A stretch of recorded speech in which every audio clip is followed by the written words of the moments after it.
దేవుని పరిశుద్ధ నామమునకు ఘనత మహిమ ప్రభావములు కలుగునుగాక. హల్లెలూయా. ఈ అనుదిన బైబిల్ ధ్యానములకు మీ అందరినీ మన రక్షకుడు ప్రభు అయిన యేసు క్రీస్తుల వారి పరిశుద్ధ నామములో ప్రేమతో ఆహ్వానిస్తున్నాను. ప్రియులారా, యేసు క్రీస్తు ప్రభుల వారు బోధించినటువంటి పరలోక రాజ్యపు ఉపమానములు, పరలోక రాజ్యపు సత్యములు, మర్మములను గురించి ధ్యానిస్తూ ఉన్నాం. యోహాను సువార్త 10వ అధ్యాయంలో క్రీస్తు ప్రభుల వారు తానే గొర్రెలు ప్రవేశించే ద్వారమని, తాను గొర్రెల మంచి కాపరి అని, గొర్రెలకు జీవమును, సమృద్ధి జీవమును అనుగ్రహించడానికి, గొర్రెల కొరకు, గొర్రెలను రక్షించడానికి, తన ప్రాణం పెట్టడానికి వచ్చినటువంటి మంచి కాపరిననేటువంటి ఉపమానాన్ని క్రీస్తు ప్రభుల వారు నేర్పిస్తూ ఉన్నారు. యోహాను సువార్త 10వ అధ్యాయము 10వ వచనము 2వ భాగంలో నుంచి మనం గమనిస్తే, గొర్రెలకు జీవము కలుగుటకును అది సమృద్ధిగా కలుగుటకును నేను వచ్చి తినని మీతో నిశ్చయముగా చెప్పుచున్నానని యేసు క్రీస్తు ప్రభుల వారు చెబుతూ ఉన్నారు. అలాగే 11వ వచనంలో, నేను గొర్రెలకు మంచి కాపరిని, మంచి కాపరి గొర్రెల కొరకు తన ప్రాణము పెట్టును. జీతగాడు గొర్రెల కాపరి కాడు గనుక గొర్రెలు తనవి కానందున తోడేలు వచ్చుట చూచి గొర్రెలను విడిచిపెట్టి పారిపోవును. తోడేలు ఆ గొర్రెలను పట్టి చెదరగొట్టును. జీతగాడే గనుక గొర్రెలను గూర్చి లక్ష్యము చేయక పారిపోవును. నేను గొర్రెల మంచి కాపరిని. హల్లెలూయా. ఇక్కడ క్రీస్తు ప్రభుల వారు ఆ గొర్రెల మంచి కాపరి. మరి ఆయన చేసేటటువంటి 2 కార్యములు మనం చూస్తూ ఉన్నాం. ఒకటి, ఆయన గొర్రెలను పోషిస్తూ ఉన్నాడు. ఆయన గొర్రెలకు సమృద్ధి కలగటానికి ఆయన వచ్చానంటున్నాడు. రెండవదిగా, గొర్రెలను మరి లక్ష్యము చేయడానికి, గొర్రెలు చెదిరిపోకుండా, మరి గొర్రెలు నశించిపోకుండా గొర్రెలను రక్షించడానికి ఆయన వచ్చానంటున్నాడు. ఇక్కడ 2 మరి సాదృశ్యములు, 2 ఉపమానాలు మనకు కనబడుతున్నాయి. ఒకటి, ఆయన మనలను పోషించే దేవుడుగా ఉంటున్నాడు. రెండవదిగా, ఆయన మనలను పాలించే దేవుడుగా ఉంటున్నాడు. ఆయన మన పోషకుడు, ఆయన మన రక్షకుడు. హల్లెలూయా. మరి ఆది కాండములో మనం చూసాము, మన పితరులైనటువంటి అబ్రహాము, ఇస్సాకు, యాకోబులను పోషించి మరి నడిపించినటువంటి దేవుడు, వారిని ఆశీర్వదించినటువంటి దేవుడు. మరి యాకోబు తన అవసాన కాలంలో తన కుమారులు, యోసేపు కుమారులైనటువంటి మరి మనస్సేను, ఎఫ్రాయిమును ఆశీర్వదించడం చూసాం. ఆదికాండము 48వ అధ్యాయంలో, ఆదికాండము 48వ అధ్యాయము 15వ వచనములో, మరి నా పితరులైన అబ్రహాము, ఇస్సాకులు ఎవని ఎదుట నడుచుచుండిరో ఆ దేవుడు, నేను పుట్టినది మొదలుకొని నేటి వరకు ఏ దేవుడు నన్ను పోషించెనో ఆ దేవుడు అని యోసేపును దీవిస్తూ ఉన్నాడు.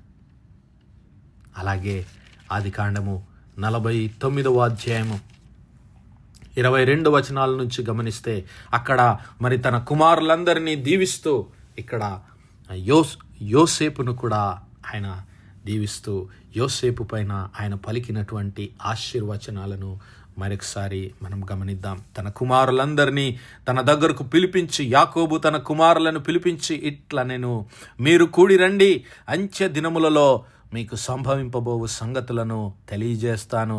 యాకోబు కుమారులారా, కూడి వచ్చి ఆలకించుడి, మీ తండ్రి అయిన ఇశ్రాయేలు మాట వినుడి అని చెబుతూ దేవుని ఆత్మ వలన ఒక్కొక్కరిని దీవించి ఆశీర్వదిస్తూ, మరి యోసేపు యొద్దకు వచ్చేసరికి యోసేపుని గురించి అతడు చెప్పినటువంటి ప్రవచనం లేదంటే ఆశీర్వచనం ఏమిటి అంటే, 22వ వచనం నుంచి, యోసేపు ఫలించెడి కొమ్మ, ఊట యొద్ద ఫలించెడి కొమ్మ, దాని రెమ్మలు గోడ మీదికి ఎక్కి వ్యాపించును. విలుకాండ్రు అతనిని వేధించి వారు బాణములు వేసి అతనిని హింసించిరి. యాకోబు కొలుచు పరాక్రమశాలి అయిన వాని హస్త బలము వలన అతని విల్లు బలమైనదగును. ఇశ్రాయేలునకు బండయు మేపిడివాడును ఆయనే నీకు సహాయము చేయు. నీ తండ్రి దేవుని వలనను పైనుండి మింటి దీవెనలతోనూ క్రింద దాగియున్న అగాధ జలముల దీవెనలతోనూ స్తనముల దీవెనలతోనూ గర్భముల దీవెనలతోనూ నిన్ను దీవించు సర్వశక్తుని దీవెనల వలనను అతని బాహుబలము దిట్టపరచబడును.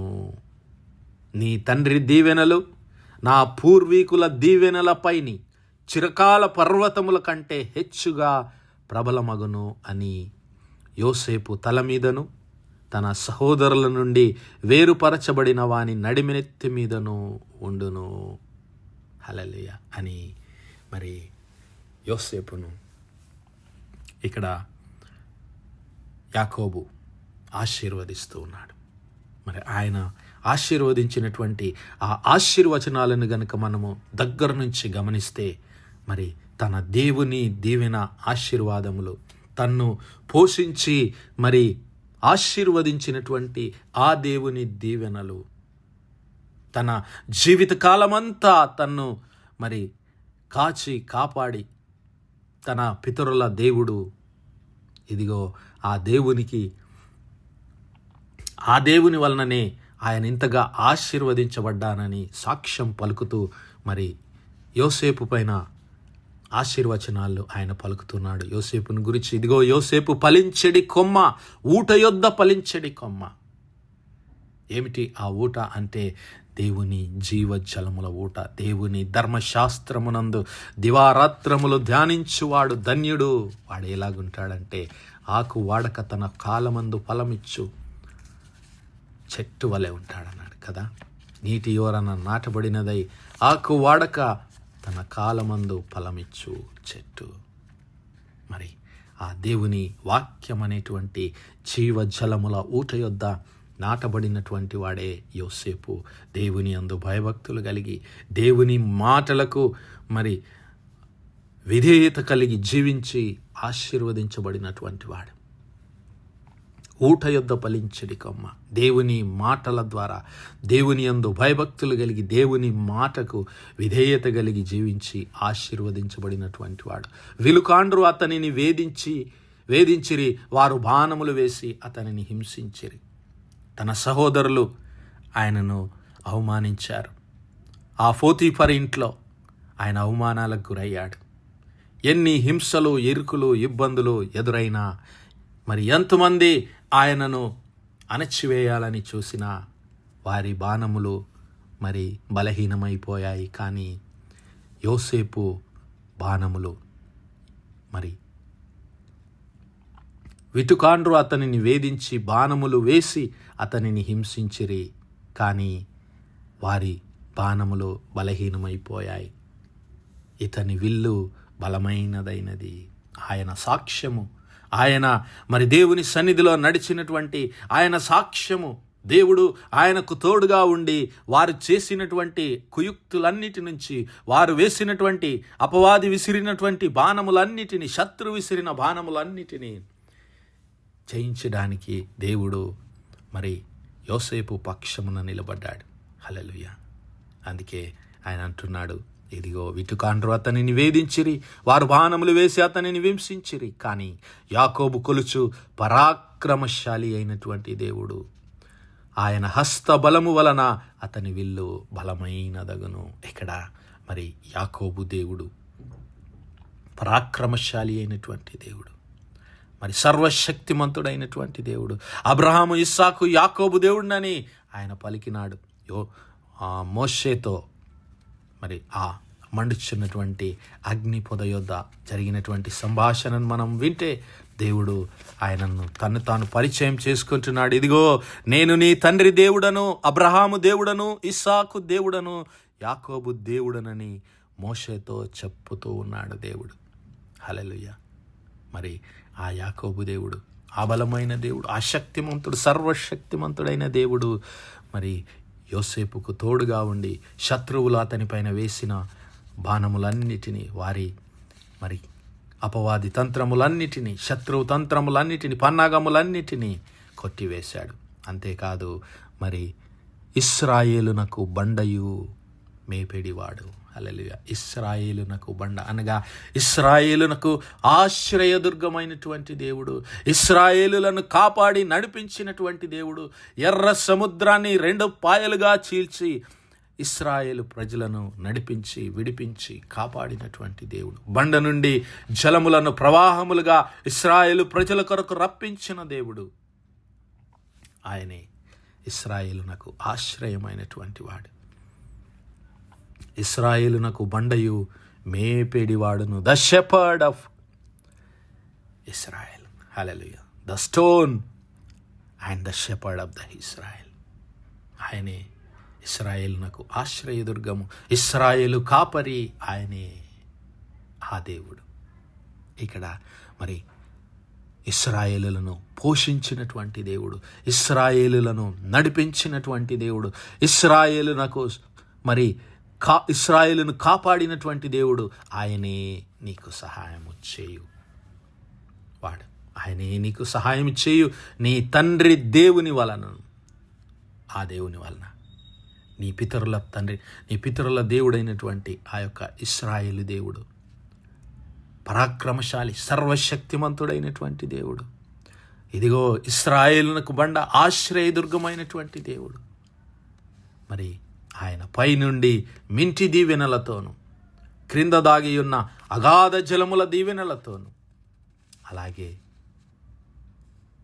గర్భముల దీవెనలతో, స్తనముల దీవెనలతో, అలాగా సమస్తమైనటువంటి ఈ లోక సంబంధమైనటువంటి ఆశీర్వాదాలతో నీ గర్భఫలమును, నీ భూఫలమును, నీ పశు పక్షాదును సమస్తాన్ని, నీ పశు పాడి పంటలనన్నిటినీ దేవుడు దీవిస్తాడని